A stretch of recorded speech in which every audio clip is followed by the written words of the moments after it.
नमस्कार शेतकऱ्यांनो, कांदा उत्पादक शेतकरी बांधवांसाठी आताच्या क्षणाची सर्वात महत्त्वाची आणि मोठी बातमी, कांद्याचे भावासंदर्भातील महत्त्वाचे अपडेट। एकंदरीतच कांद्याचे भाव वाढले का, कांद्याचे भाव वाढले तर कधी, किती आणि कशामुळे वाढणार, कांद्याची काय परिस्थिती आहे आणि कांदा निर्याती संदर्भातील महत्त्वाचे अपडेट संपूर्णपणे बातमी आपण निवडीच्या माध्यमातून जाणून घेण्याचा प्रयत्न करा। तरी महाराष्ट्रातील तमाम कांदा उत्पादक शेतकरी बांधवांनी एकच विनंती, व्हिडिओ शेवटून बघा, अतिशय महत्त्वाचा व्हिडिओ जर आवडला तर नक्कीच लाईक करा। चॅनल तुम्ही असाल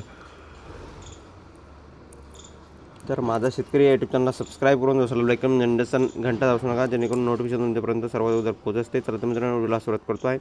जसं की तुम्ही या ठिकाणी स्क्रीनवर बघतच आहात, कांद्याचे दर कोसळले, जामखेडमधील शेतकरी आर्थिक संकटात। जामखेड तालुक्यात यावर्षी कांदा उत्पादक या ठिकाणी शेतकरी आर्थिक संकटात सापडले आहे। खरीप आणि रब्बी अशा दोन्ही हंगामात तब्बल 7,000 हेक्टर क्षेत्रावर कांद्याची लागवड झाली होती। वाढीव उत्पन्नाच्या अपेक्षेने एकंदरीत शेतकऱ्यांनी मोठ्या प्रमाणात गुंतवणूक केली, मात्र बाजारात भाव कोसळल्याने सर्व गणित बिघडले आहे। सरासरी हेक्टरी 15 ते 20 टन उत्पादन घेणाऱ्या शेतकऱ्यांनी यंदा सध्याच्या पावसाचा मोठा फटका बसला। पिकावर रोगराई वाढल्याने वारंवार फवारणी करावी लागली, यासाठी हजारो रुपये खर्च करावे लागले। पण बाजारात कांद्याला किमान दर हा 10 ते 12 रुपये दरम्यान असल्याने उत्पादन खर्चाच्या बरोबर असल्याने शेतकऱ्यांना हाती काही उरले नाही।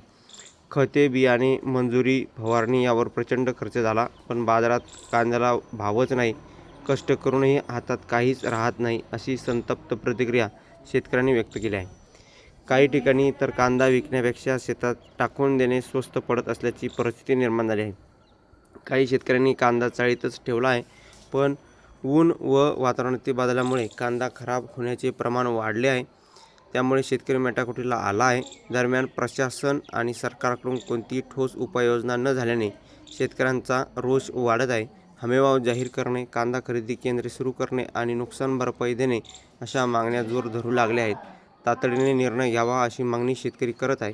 कांद्याला दर घटीमुळे शेतकऱ्यांचे आर्थिक गणित कोलमडले असून कर्जबाजारीपणा आणखी भर पडत आहे, अशी महत्त्वाची अपडेट आहे जी तुमच्यापर्यंत पोहोचली। धन्यवाद मित्रांनो। आणि शेतकऱ्यांची काय मागणी आहे तर अशोक रोडे, प्रगतशील शेतकरी, कांदा उत्पादक, खर्च किलो मागे 10 रुपये आहे। सध्या 10 ते 12 रुपये किलो चांगल्या प्रतीच्या कांद्याला विकला जात आहे। त्यानंतर 2 नंबर कांद्याला 7 ते 9 रुपये आणि 3 नंबर कांद्याला 6 ते 7 रुपये किलोने जात आहे। म्हणजे सरासरी भाव 10 रुपयापर्यंत आहे। त्यात उत्पादन खर्च निघत नाही, त्यामुळे हमीभाव मिळावा किंवा शेतकऱ्यांना किलो मागे 10 रुपये अनुदान मिळावे अशी मागणी एकंदरीतच प्रगतशील या ठिकाणी शेतकरी अशोक रोडे यांची मागणी आहे। धन्यवाद। लक्ष्मी धन्यवाद। जास्तीत जास्त महाराष्ट्रातील तमाम कांदा उत्पादक शेतकरी बांधवांपर्यंत आवडून नक्की शेअर करा। व्हॉट्सअप, फेसबुक आणि सोशल मीडियाच्या माध्यमातून ही बातमी, ही अपडेट नक्की शेअर करा अशी आशा आहे। तर व्हिडिओ आपण तोपर्यंत थांबतोय। जय महाराष्ट्र, जय श्रीराम, धन्यवाद।